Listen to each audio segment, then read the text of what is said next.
മുറ്റത്ത് കാർ വന്നാ നിന്ന ശബ്ദം കേൾക്കെ അതാരാകുമെന്ന് മനസ്സിലായ ആര്യ പിടഞ്ഞോടി മുറ്റത്ത് വന്ന് അവൾക്ക് പിന്നാലെ പ്രവീണും കൂടെ തന്നെ ഉണ്ട് ദൈവവും. കാറിൽ നിന്നിറങ്ങിയ അബിയെ കാണേ പ്രവീൺ അവൻ അരികിലേക്ക് ഓടിയിറങ്ങി വന്നിട്ട് കയ്യിൽ പിടിച്ചു. ആര്യ ആവട്ടെ നനഞ്ഞ മിഴിയോടെ തന്റെ കൂടപ്പിറപ്പിനെ നോക്കി നിന്നും. അമ്മയുടെ വയറ്റിൽ ഉരുവായ നിമിഷം മുതൽ ഒരുമിച്ചായിരുന്നു ആര്യയും അഭിജിത്തും. ഇരട്ടകളാണ്. വിവാഹം കഴിഞ്ഞ ഈ വീട്ടിലേക്ക് വന്നിട്ടും ഓടി ഓടി ഒന്ന് കാണാൻ വന്നിരുന്നവൻ. എപ്പോഴും ചിരിയും കളിയും തമാശയുമായി കൂടെയുള്ളവരെ സന്തോഷിപ്പിച്ചിരുന്നവൻ. അവൻ തിരികെ പോകാൻ നേരം കണ്ണ് നിറച്ചു നിൽക്കുന്ന തന്നെ ചിരിയോടെ കളിയാക്കും. അന്നേരം ആ കണ്ണുകളും നനഞ്ഞിട്ടുണ്ടാകും. 2-3 വിഷജന്തുക്കളുടെ ദുഷ്ടത കൊണ്ട് ആൾ കഴിഞ്ഞ 2 വർഷമായി ഈ വീട്ടിലേക്ക് വന്നിട്ടോ നേരിച്ചവയെ ആ മുഖം ഞാനൊന്ന് കണ്ടിട്ടോ. വീട്ടിലേക്ക് ചെന്നാലും അവിടെയും അവനുണ്ടാവില്ല. ജോലിസ്ഥലത്താകും. കഴിഞ്ഞ 2 വർഷമായി വല്ലപ്പോഴും ഫോണിലൂടെ 2 വാക്കും വീണ്ടും അത്ര തന്നെ. അതൊക്കെ ഓർത്തു നിൽക്കെ ആറ്റിൽ നിന്നൊരു ഏങ്ങൽ പുറത്തേക്ക് തെറിച്ചു. എന്താടി കണ്ണും വിഷു നിൽക്കുന്നേ? എന്നെ ആദ്യമായി കാണുന്ന പോലെ. പ്രവീൺ ചേർത്ത് പിടിച്ച സീറ്റ് ഔട്ടിലേക്ക് കൊണ്ടുവന്ന അബി മുന്നിൽ കണ്ണും നിറച്ചു നിൽക്കുന്നവളോട് ചോദിച്ചു. അബി എടാ എത്ര എത്ര കാലായടാ നിന്നെ നേരെ ഒന്ന് കണ്ടിട്ട്? ഒരു കുതിപ്പിന് ആ കൂടപ്പിറപ്പിന് നെഞ്ചോരം ചേരുമ്പോൾ ആര്യ വാവിട്ട് കരഞ്ഞുകൊണ്ട് ചോദിച്ചു.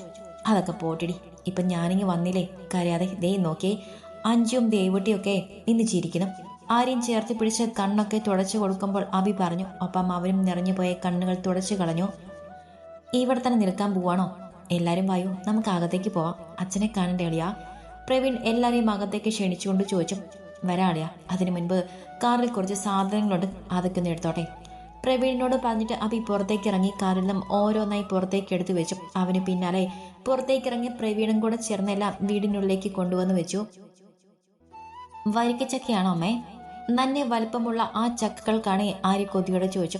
2 ഉണ്ട്, പിന്നെ ഇതിൽ കുറച്ച് ചക്ക വറുത്തതും വരട്ടിയതും ഒക്കെയുണ്ട്. എന്റെ കുഞ്ഞി നാളെ വിളിച്ചപ്പോഴും പറഞ്ഞതും ചക്ക വരട്ടി വേണമെന്ന്. ദേവിനെ ചേർത്ത് പിടിച്ചുകൊണ്ട് രാധിക പറഞ്ഞു. ഓ എന്ന് പറഞ്ഞാ വേദി ഇവിടെ അതൊന്നും കാണാതെ കിടക്കുകയല്ലേ? മുകളിൽ നിന്ന് താഴേക്കിറങ്ങി വന്ന വിനോദിനി പരിഹാസത്തോടെ പറഞ്ഞു. അമ്മ അങ്ങനെയാണോ ചെറിയമ്മ പറഞ്ഞത്? വെറുതെ എന്തിനാ എഴുതപ്പുറം വായിക്കുന്നത്?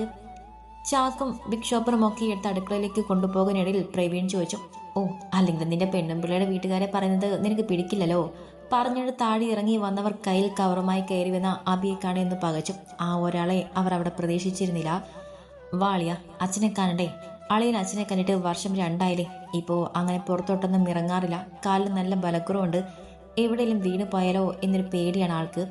വിനോദിനെ പാടെ അവഗണിച്ചുകൊണ്ട് പ്രവീൺ അബിയെ കൂട്ടി അച്ഛൻ്റെ മുറിയിലേക്ക് പോകാനിടയിൽ പറഞ്ഞു. അവന്റെ ഒരു ഹുങ്ക് നോക്കണേ. കണ്ട പെണ്ണുപിടിയന്മാരെയൊക്കെ അച്ഛനെ കാണിക്കാൻ കൊണ്ടുപോയേക്കുന്നു. പല്ല് കടിച്ച് സ്വയം പറഞ്ഞുകൊണ്ട് വിനോദിനി താഴെ ഇറങ്ങി വന്നു. ഈ തള്ളയ്ക്ക് ഒരു മാറ്റവും ഒരു കാലത്തും ഉണ്ടാവില്ല ചേച്ചി. അഞ്ചു ശബ്ദം താഴ്ത്തി ആര്യോട് തിരക്കി. അടച്ചു വെച്ച് വരാൻ നോക്ക അഞ്ചു നീ. അഞ്ജുവിന്റെ കയ്യിൽ ഒരു തട്ട് കൊടുത്തിട്ട് രാധിക പറഞ്ഞു. അല്ല രാധികെ, ഇന്നിപ്പോ എന്തിനാ നിന്റെ മോനെ കൂട്ടി വന്നത്? സന്തോഷമായിട്ട് ജീവിച്ചു പോകുന്ന എന്റെ മോളുടെ ജീവിതത്തിൽ കരട് വീഴ്ത്താനാണോ? വിനോദിനി പിന്നിലെ മുറിയുടെ ചാരിട്ട വാതിലൊന്ന് നോക്കിയിട്ട് വിഷം തുപ്പി. നിങ്ങൾ പറഞ്ഞത് എനിക്ക് മനസ്സിലായില്ല. എന്റെ മകൻ അങ്ങനെ നിങ്ങളുടെ മകളുടെ ജീവിതത്തിൽ കരട് വീഴ്ത്തുമെന്നാണ്. അതെന്ന് വ്യക്തമായി പറഞ്ഞാൽ നന്നായിരുന്നു. ചോദിച്ചിട്ട് രാധിക കൈകെട്ടി അവർക്ക് മുന്നിൽ വന്ന് നിന്നു. അത് പിന്നെ അങ്ങനെയല്ല. രാധിക പതിവ് പോലെ കേട്ടിട്ട് മിണ്ടാതെ പോകുമെന്ന് കരുതിയ വിനോദിനി അവരുടെ നിൽപ്പും ഭാവവും കാണുകയെ ഒന്ന് പതറിപ്പോയി. എങ്ങനെയല്ലെന്ന് രാധിക വിടാൻ തയ്യാറാവാതെ നിന്നു. അല്ല, പണ്ട് പിള്ളാട് പേരും ചേർത്ത് ആളുകൾ ഓരോന്നും പറഞ്ഞുണ്ടാക്കിയതല്ലേ? വിനോദിനി ഉള്ളിൽ പതിഞ്ഞുയർന്ന രോക്ഷമടക്കി പറഞ്ഞു. അതിന് എന്റെ മോന്റെയും നിന്റെ മോളുടെയും പേര് ചേർത്ത് ആളുകൾ വെറുതെ പറഞ്ഞതല്ലോ.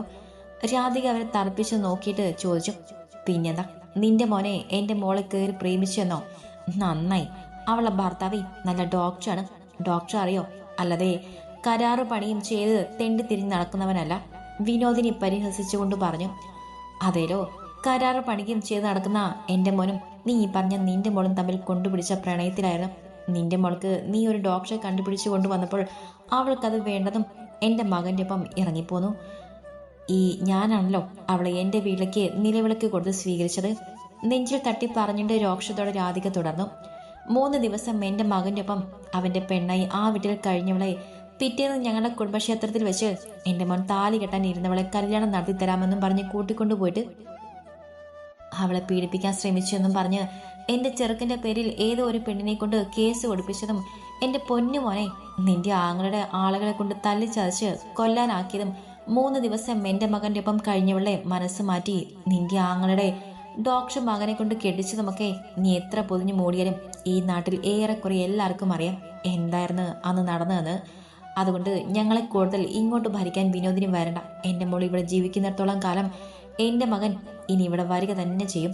നിനക്കത് വിലക്കാനുള്ള അധികാരമില്ല. കടുത്ത രോക്ഷത്തോടെ അതിലേറെ ആ സ്ത്രീയോടുള്ള അടങ്ങാത്ത പകയോടെ പറഞ്ഞിട്ട് രാധിക തിരിഞ്ഞു നോക്കിയത് ഹാളിലേക്കുള്ള വാതിൽക്ക് നിൽക്കുന്ന വൈഷ്ണവിയുടെ മുഖത്തേക്കായിരുന്നു. എന്നാൽ വൈഷ്ണവിയുടെ കണ്ണുകൾ പാഞ്ഞത് പ്രവീണിനൊപ്പം അച്ഛൻ്റെ മുറിയുടെ വാതിൽക്കൽ എല്ലാം കേട്ട് ഒരു ചെറു പുഞ്ചിരിടന്ന അഭിജിത്തിന്റെ മുഖത്തായിരുന്നു. ഇപ്പോൾ തെറ്റൊക്കെ എൻ്റെ മോളുടെ പേരിലായോ? എൻ്റെ കുഞ്ഞിനെ പറഞ്ഞു പറ്റിച്ച് ഇവിടുന്ന് ചാടിച്ചു കൊണ്ടുപോയ നിന്റെ മോൻ പുണ്യാളനുമായി ആയല്ലോ. അമ്മേ, വിനോദിനി ദേഷ്യത്തിൽ പറഞ്ഞിട്ട് താഴേക്കിറങ്ങി വന്നതും വൈഷ്ണവിയുടെ വീടിൽ നിന്നിടത്ത് തന്നെ നിന്നുപോയി. വൈഷു, അമ്മയുടെ കുഞ്ഞ് എന്താ അവിടെ തന്നെ നിന്ന് കളഞ്ഞത്? കേറി വാ. ആകാശമോ വന്നില്ലേ? അതുവരെ ഉറഞ്ഞു തുള്ളി നിന്നവർ വൈഷ്ണവിയെ കണ്ടതോടെ സ്നേഹം നിറഞ്ഞ അമ്മ മാത്രമായി. അമ്മ വന്ന് കയ്യിൽ പിടിച്ച് സംസാരിക്കുന്നെങ്കിലും ഇടയ്ക്കിടെ അവളുടെ നോട്ടം അബിയിലേക്ക് തന്നെ പോയി. വൈഷു. അവളുടെ നോട്ടം എങ്ങോട്ടാണെന്ന് മനസ്സിലാക്കിയവർ അമർത്തി വിളിച്ചുകൊണ്ട് അവളുടെ കൈത്തണ്ടയിലൊന്ന് തട്ടി. എന്താ ഇത്? എനിക്ക് വേദനിച്ചു. കയ്യിൽ തടവിക്കൊണ്ട് വൈഷു പറഞ്ഞു. ആകാശ് വന്നില്ലേ? നീ ഒറ്റയ്ക്കാണോ വന്നത്? പുറത്തേക്ക് എത്തി നോക്കിയിട്ട് അവർ ചോദിച്ചു. ആകാശിൽ നിന്ന് ഹോസ്പിറ്റലിൽ എന്തോ തിരക്കുണ്ടെന്ന് വൈകിട്ടത്തെ ഫംഗ്ഷന് വന്നോളാമെന്ന് പറഞ്ഞു. അകത്തേക്ക് കയറുന്നതിനിടെ വൈഷു പറഞ്ഞു. അളിയൻ വാ, നമുക്കൊന്ന് പുറത്തു പോകേണ്ട ആവശ്യമുണ്ട്. ഇത്തിരി സാധനങ്ങൾ വാങ്ങാനുണ്ട്. ഒറ്റയ്ക്ക് പോകാൻ മടിച്ചു നിൽക്കുകയായിരുന്നു ഞാൻ. അടുത്ത് നിൽക്കുന്ന മാനസികാവസ്ഥ അറിയാവുന്നത് കൊണ്ട് തന്നെ പ്രവീൺ പറഞ്ഞു. അതിനെന്താളിയാ, വാ നമുക്ക് പോയിട്ട് വരാം. അഞ്ജു, അമ്മയോട് പറയടി ഞങ്ങളൊന്ന് പുറത്തേക്ക് പോയെന്ന്. തൻ്റെ മുഖത്തുനിന്ന് കണ്ണെടുക്കാതെ നിൽക്കുന്നവളെ അറിയാതെ പോലും ഒന്ന് നോക്കാതെ അനിയത്തോട് പറഞ്ഞിട്ട് പുറത്തേക്ക് പ്രവീണിനൊപ്പം പുറത്തേക്ക് ഇറങ്ങിപ്പോയി അബി. അമ്മ ഇവിടെ എന്ത് കാണാൻ നിൽക്കുക? വന്നിങ്ങോട്ട്. വൈഷ്ണവി വീർപ്പോടെ നോക്കി നിൽക്കുന്ന രാധികയോട് ചോദിച്ചിട്ട് ആരൊക്കെയപ്പം അടുക്കളയിലേക്ക് നടന്നു. അഞ്ജു, ദേ വൈഷു, നിനക്കിപ്പോൾ ഇങ്ങോട്ട് വരേണ്ട ആവശ്യം ഉണ്ടായിരുന്നോടി. വൈകിട്ട് ആകാശിൻ്റെ കൂടെ വന്നാൽ പോരായിരുന്നോ?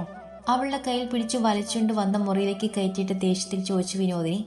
രാവിലെ ഇങ്ങ് പോരാൻ എന്നോട് ആകാശാണ് പറഞ്ഞത്. വന്നില്ലെങ്കിൽ ഇനി ഞാനത് അനുസരിച്ചില്ലെന്ന് അമ്മയും ആകാശം പറയും. മുഖം കുനിച്ചിന്ന് നിറഞ്ഞു വന്ന കണ്ണുകൾ അമ്മയിൽ നിന്നും മറച്ചുകൊണ്ട് വൈഷ്ണവി പറഞ്ഞു. നിനക്ക് അനുസരണയോ? പറഞ്ഞാൽ മനസ്സിലാക്കാനുള്ള കഴിവോ ഉണ്ടായിരുന്നെങ്കിൽ ഇന്ന് ഞാൻ ആ ദാരിദ്ര്യവാസി പെണ്ണുമ്പിയുടെ മുന്നിൽ മറുപടി ഇല്ലാതെ നിൽക്കേണ്ടി വരുമായിരുന്നോ? ഞാൻ രാവിലെ വരണ്ടെങ്കിൽ അമ്മയ്ക്ക് എന്നോട് പറയായിരുന്നില്ലേ? ഇനിയും കൂടുതൽ എന്തെങ്കിലും പറഞ്ഞാൽ ഇവിടുന്ന് തിരികെ പോകുന്നിടത്ത് നിന്ന് ദേഹം നോവുന്നത് സഹിക്കേണ്ടി വരുമെന്ന് അറിയാവുന്നത് കൊണ്ട് വൈഷ്ണവിയെ ദേഷ്യം അടക്കി പിടിച്ച് തിരക്കി. ഇന്ന് ആ തലതെറിച്ച ചെറുക്കൻ കെട്ടിയെടുക്കുന്ന ആരറിഞ്ഞു? നേരത്തെ അറിഞ്ഞിരുന്നെങ്കിൽ ഇന്ന് രാത്രി തന്നെ നിന്നെ വിളിച്ചപ്പോൾ ഞാൻ പറഞ്ഞേനെ വരണ്ടെന്ന്. ഇനിയിപ്പോൾ അവൻ ഇങ്ങോട്ട് കെട്ടിയെടുത്തതിന് ആകാശേട്ടനും ഒക്കെ ദേഷ്യമാകും. ഞാൻ പറഞ്ഞാൽ ഇവിടെ ആരെ കേൾക്കുന്നത്? അല്ലെങ്കിൽ തന്നെ 10ഉം 11ഉം വയസ്സായ ആ പെണ്ണ് എന്തിനാണവോ ഇനിയിപ്പോൾ പിറന്നാളാഘോഷം? അവർ വല്ലായ്മയുടെ പുലമ്പിയതും ഒന്നും കേൾക്കാഞ്ഞ പോലെ പുറത്തു നോക്കി ചുമലേക്ക് ചാരിയിരുന്നു വൈഷ്ണവി.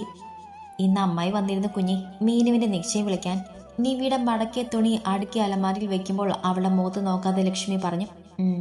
നിവി മെല്ലെ ഒന്ന് മൂളി. പെണ്ണ് ആരാന്നറിയണ്ടേ? അമ്മാവന്റെ പെങ്ങളുടെ മകൾ വിഭ.